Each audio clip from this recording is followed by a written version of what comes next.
Shalom and welcome to Torah. This year is entitled, How Much Food Does a Husband Have to Give to a Wife?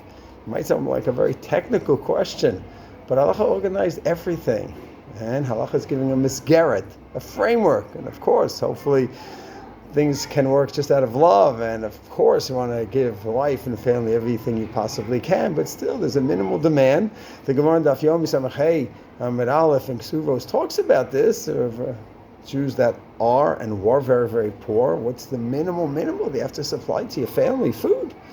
This family, he's giving us steaks to his family, to his wife, and they're having barbecues, mangals, braais, and she says, I want also. How much can one demand? So hopefully families can always work it out on their own, where people realize this is just not our standard of living. But Halacha gives the basics for each family and what they are, what their means are. It goes into it. That's a discussion. In Samach Hamid Aleph, it's all codified in the Shulchan Aruch Even HaEzer Ayin Hey.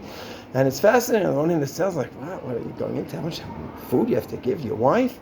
On the other hand, the Halacha provides a misgeret, a framework.